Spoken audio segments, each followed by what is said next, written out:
Cidade Urgente, primeira edição. Apresentação: Emily Alvarenga.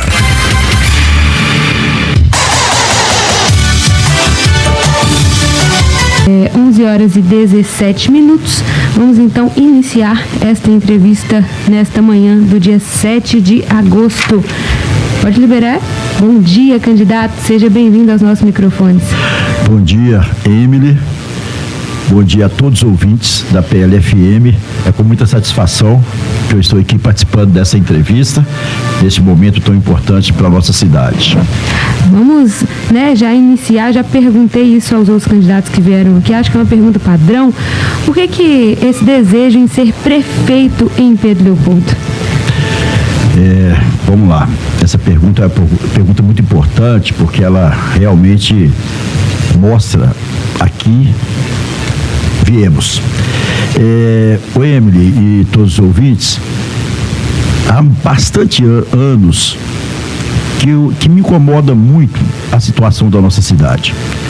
Pedro Leopoldo, eu, adolescente, jovem, eu percebia, Pedro Leopoldo era uma cidade das mais prósperas da nossa região, das mais progressistas, uma cidade com desenvolvimento econômico que supria as necessidades da população, do povo de Pedro Leopoldo.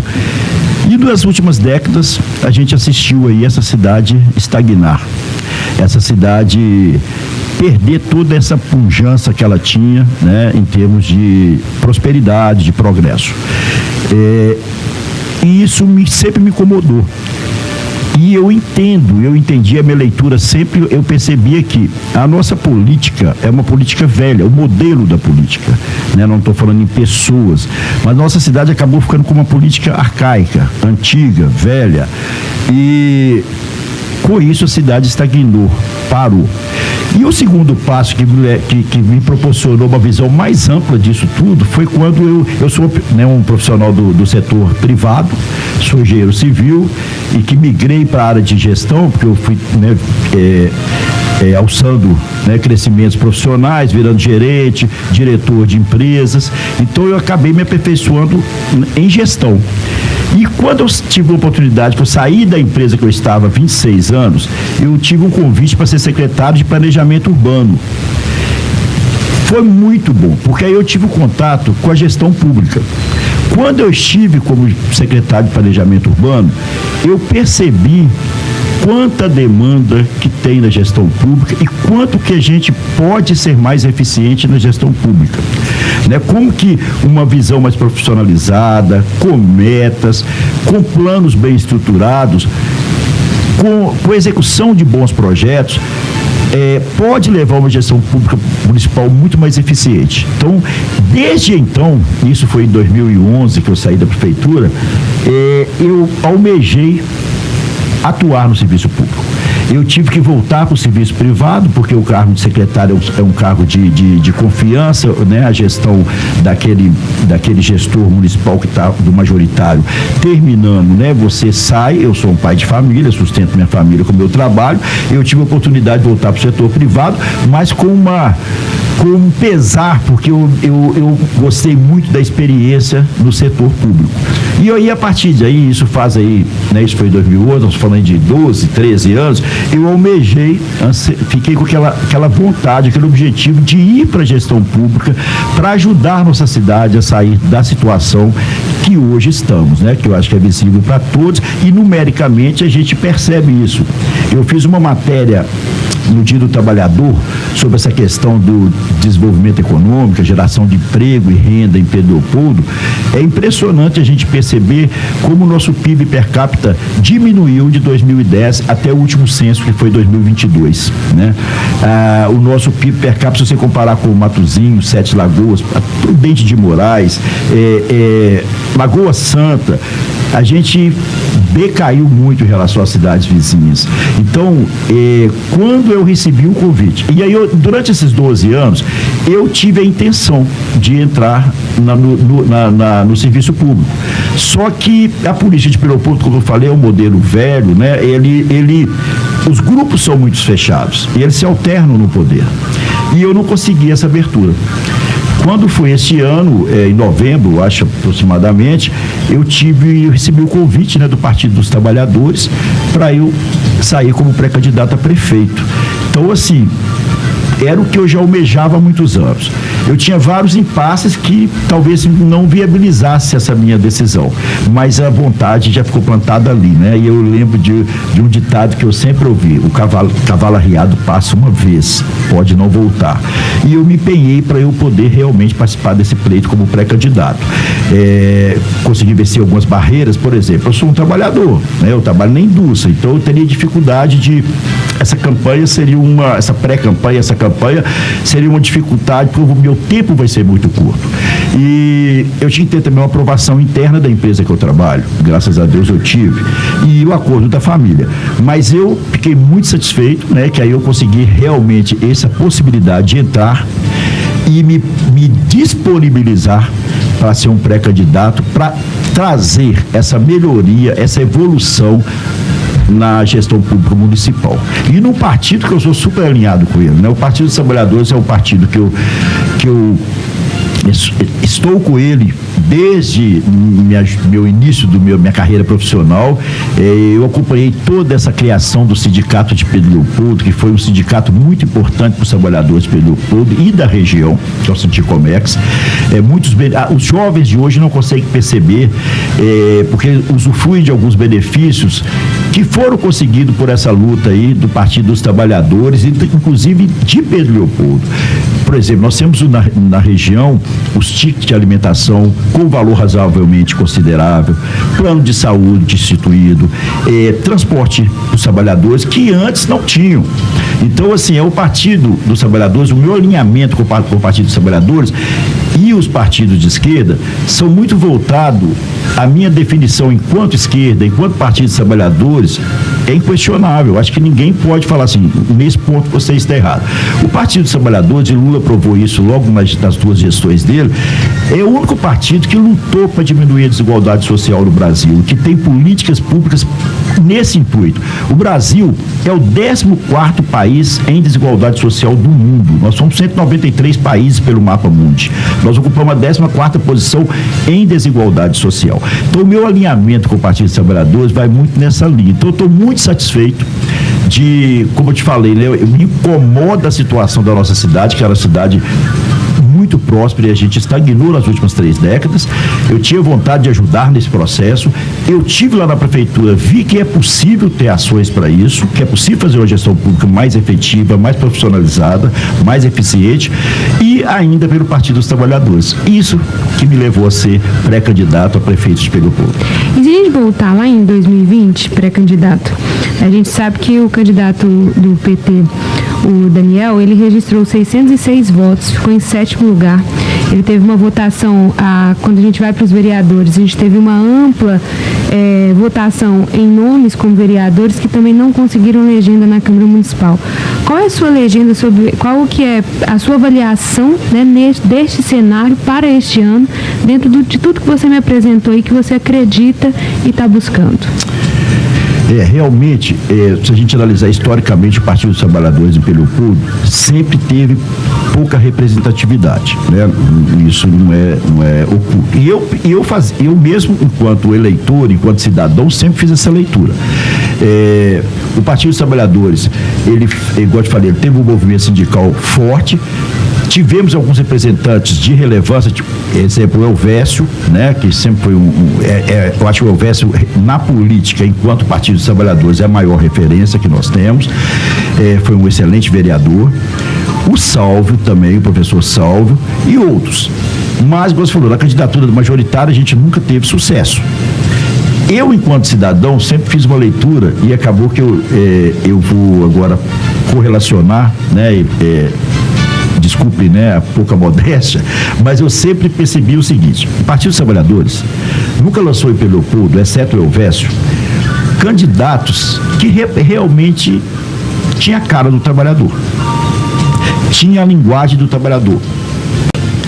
Eu acho que foi aí que eles acertaram, que eu acho que eu sou um trabalhador, sou pessoa que a vida inteira estive ligado, tenho assumido em mim a ideologia do Partido dos Trabalhadores, Porém, eu sou uma pessoa que tem aí uma entrada maior entre as pessoas trabalhadoras da cidade, porque eu tenho 40 anos de indústria, né? Então eu acho que isso soma muito. E a minha história de vida dentro da indústria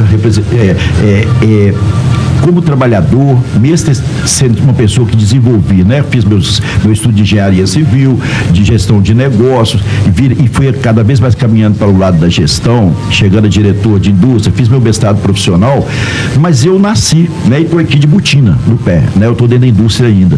Então eu acho que hoje o Partido dos Trabalhadores tem um candidato que tem mais a cara do Partido dos Trabalhadores, né? E nossa esquerda em Pedro Leopoldo, ela é representativa. Nós tivemos o pleito para presidente, se você avaliar, o Bolsonaro teve 55%, o Lula teve aproximadamente 45% dos votos válidos, então 45, 55. Então nós temos aqui em Pedro Leopoldo uma esquerda representativa. O Bolsonaro ganhou aqui, ganhou. Mas nós temos 45% dos votos de esquerdas.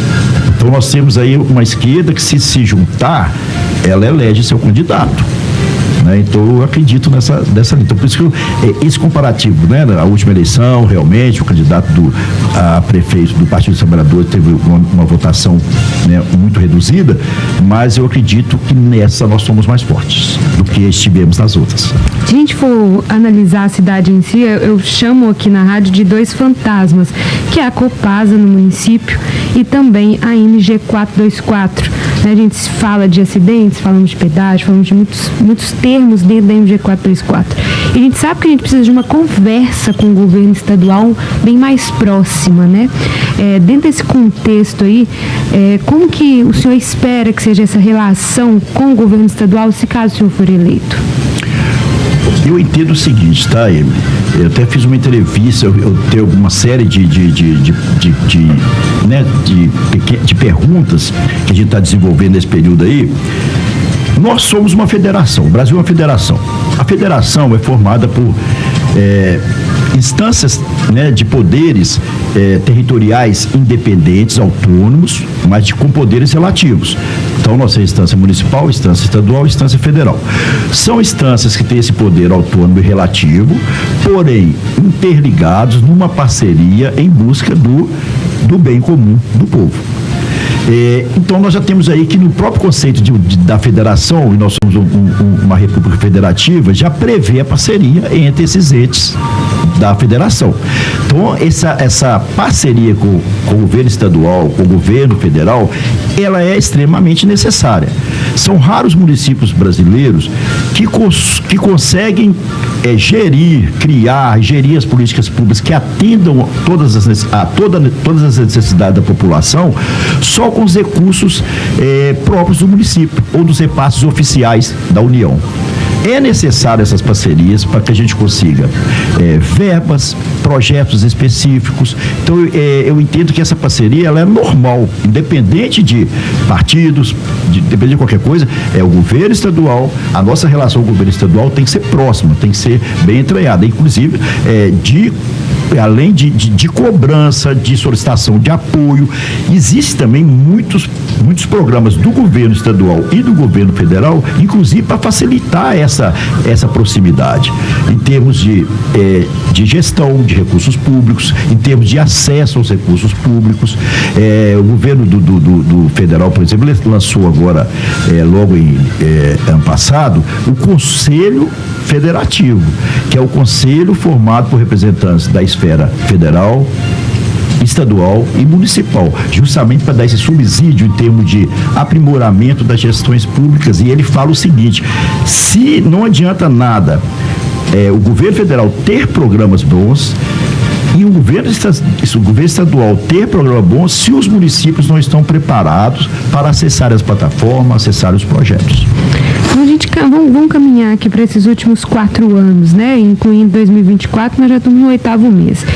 Finisa, Heineken, concessão da empresa Unir, a gente também já consegue colocar aqui a Via Norte, uma das maiores obras viárias do município. Qual que é a sua avaliação em relação a estes temas?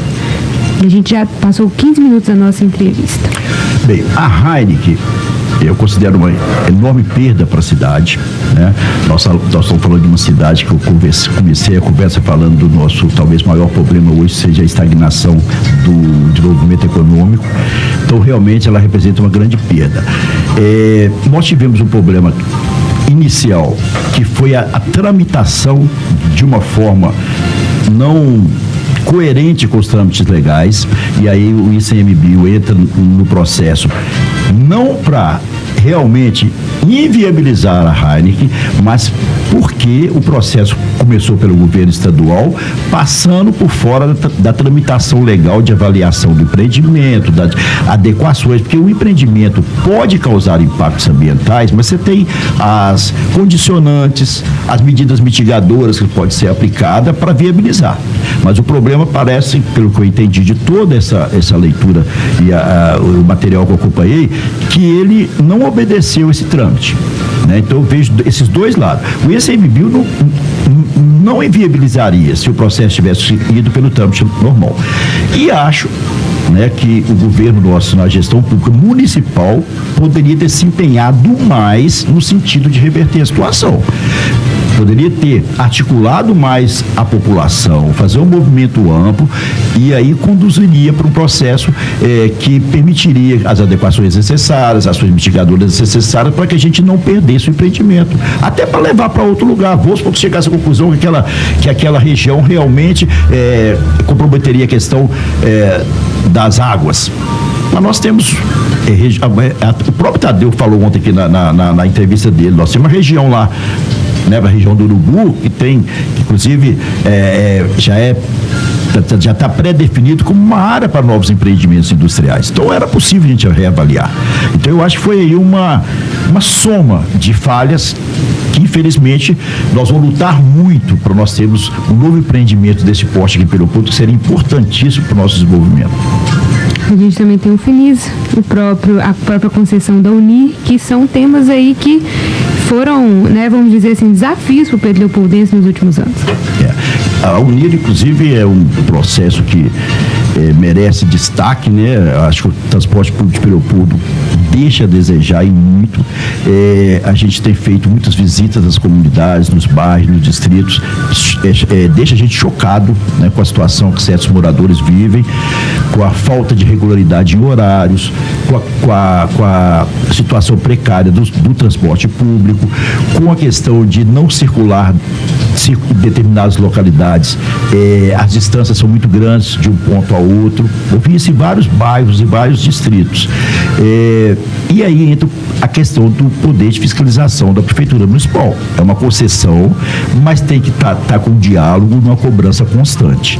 Hoje, né, a gente sabe que está tendo um estudo do Cefet, né, para uma nova licitação, acho que é um momento oportuno, para a sociedade participar. Eu não tenho conhecimento se a sociedade já foi ouvida desse processo, não tenho, mas sei que tem um trabalho para ser já concluído até para o final deste ano, e é um momento oportuno da gente estar fazendo todo esse acompanhamento e exigindo. Mas eu acho que o poder público municipal, ele tem que ter essa questão, quando eu falei no início, a questão do profissionalismo.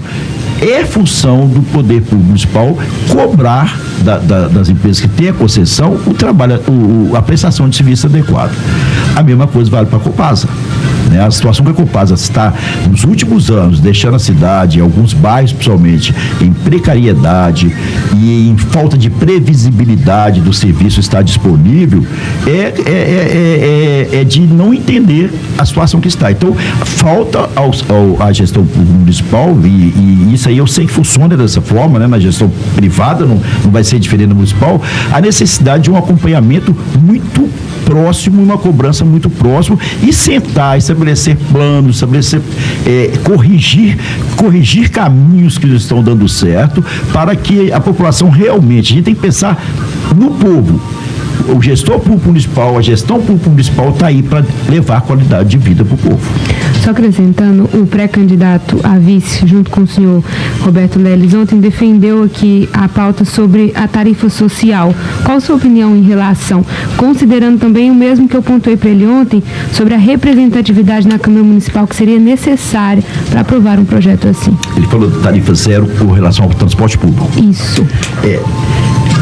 faz parte do nosso plano de governo, que nós estamos, né, começando, já estamos elaborando, está em andamento, realmente caminhar no sentido de gradativamente a gente conseguir estabelecer a tarifa zero, né, o busão zero em Pedro Leopoldo.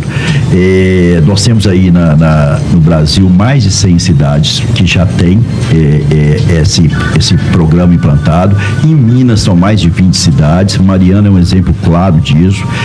Eu tive acesso a um estudo que o pessoal do UFMG está fazendo para Belo Horizonte e que eu queria ver como que isso se viabiliza, né? Como esse curso é viabilizado, e realmente, matematicamente, é possível. É possível. Então, assim, a gente pretende elaborar, sim, um plano consistente com, lógico, uma consultoria da UFMG, de outra universidade especializada nisso, mas todo o cálculo matemático que se faz, você consegue viabilizar o custo do transporte anual através da contribuição das empresas que já fazem o pagamento dos vales transportes. As prefeituras atualmente já têm um subsídio que elas entram, e quando você faz a conta matematicamente desse custo anual e divide pela essa participação de todos os vínculos empregatícios, no caso de Belo Horizonte, né, no estudo nosso vai ser feito, de todos os vínculos empregatícios de Belo Horizonte, você chega à conclusão que só com a participação das empresas, né, do privado, é possível pagar. E com uma diferença ainda, as empresas que têm até 10 funcionários, elas são isentas de pagamento, né? Porque aí você está incentivando, proporcionando que o microempreendedor, que o pequeno empresário não tenha essa despesa. Você está promovendo que eles possam se alavancar. Então, na verdade, só as grandes empresas, né, que são aí, que representam 13% no universo das empresas de Belo Horizonte, seriam capazes, com uma taxa que não é pesada, cobrir todo esse transporte público. Então, eu vejo que não seria difícil, independente do número de vereadores que a gente tiver dentro da Câmara, da gente mostrar a viabilidade desse projeto. Nós temos que ser, gente, vamos dizer, igual a gestão profissionalizada, e com isso nós vamos trazer o legislativo para entender junto com a gente, não há dúvidas. Eu tenho que voltar, meu tempo está curto agora, mas quando eu estive lá no planejamento urbano, eu percebi o seguinte: todas as vezes que você trata um assunto com profissionalismo baseado em lei, não tem órgão, não tem instância, não tem poder, mesmo os poderes já constituídos nas cidades de interior, que te desbancam, né? Quando você está baseado em lei, baseado em que é melhor para o povo, não tem o porquê não ser aprovado, ok?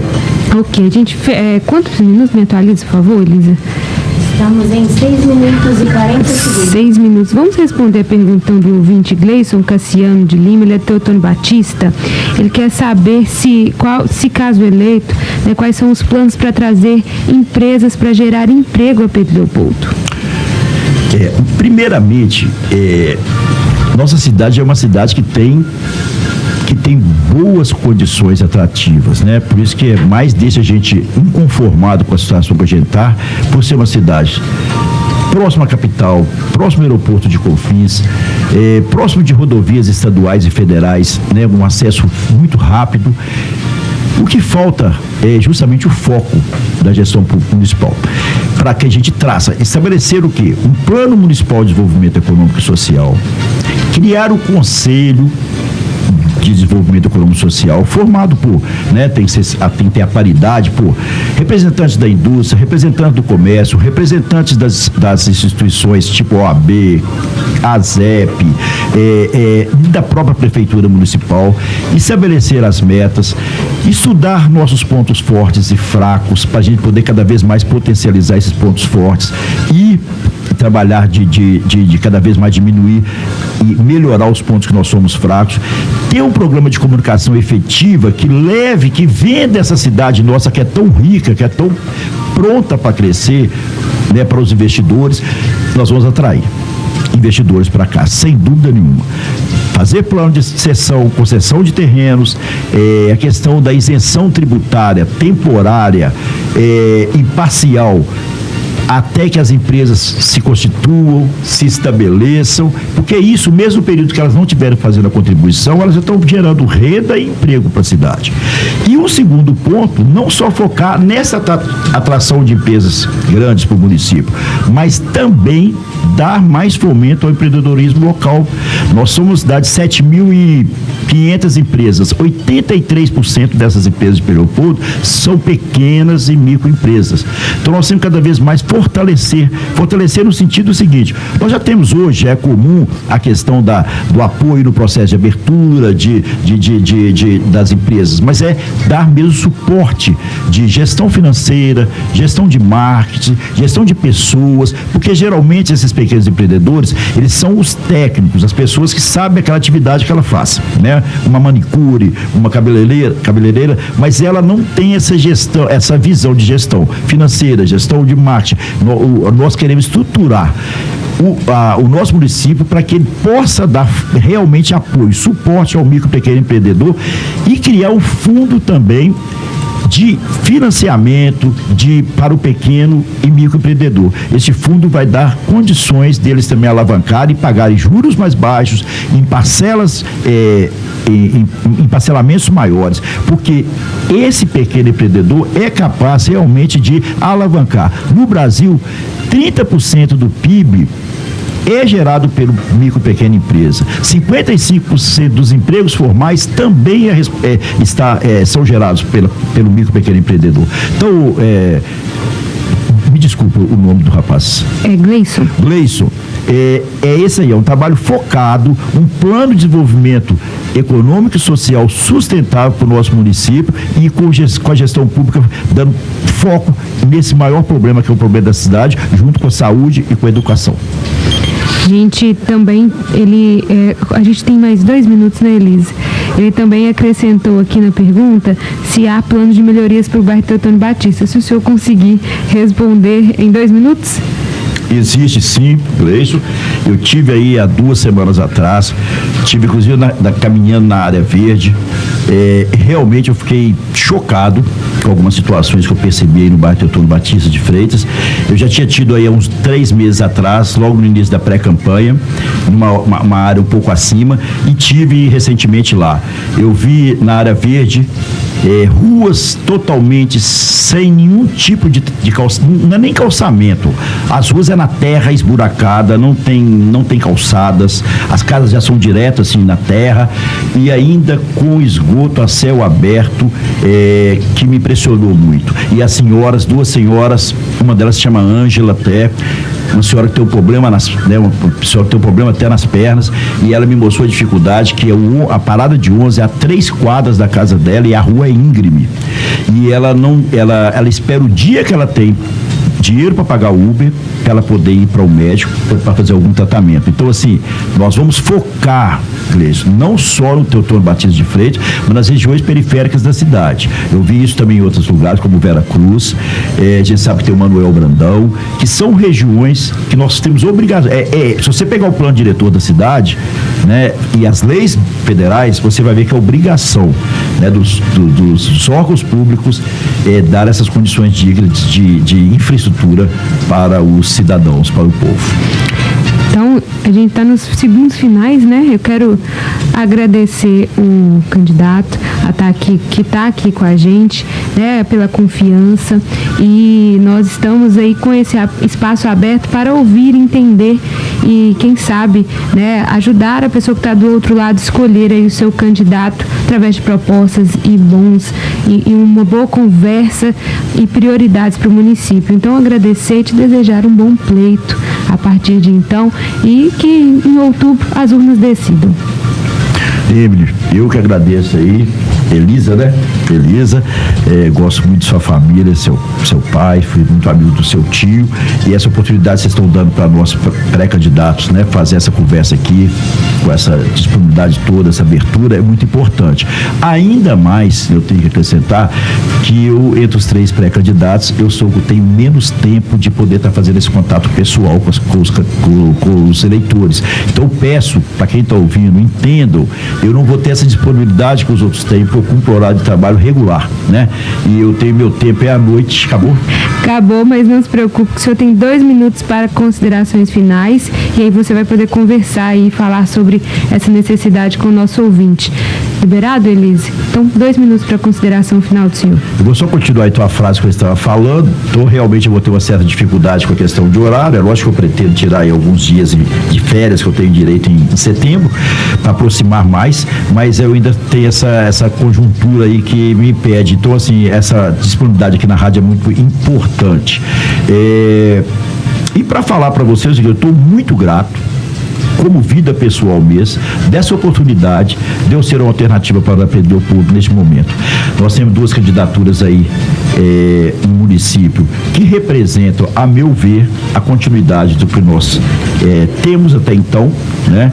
E eu sei que tem uma boa parcela, pela própria pesquisa, as 2 pesquisas que foram feitas, uma boa parcela que ainda não se definiu, né? Não opinou, e já ouvi também isso das pessoas quando eles me falam assim, eu não sabia que tinha o 3º candidato, elas ficam satisfeitas porque elas não tinham como opção nenhum dos outros 2, não via como uma saída para a cidade, para essa evolução que a cidade precisa, essa melhoria de qualidade de vida, essa inclusão social, essa justiça social na nossa cidade. E eu estou muito satisfeito de poder ser para Pedro Leopoldo essa alternativa, e agradeço a todos, contem comigo, né, nesse sentido de que eu penso numa cidade com desenvolvimento sustentável, mas com justiça, com inclusão social, com direitos iguais para todos. Obrigado pela atenção de todos, gente. Boa tarde. Até a próxima. Pré-candidato Márcio Rogério falando com a gente aqui nos microfones da PL-FM 11h49.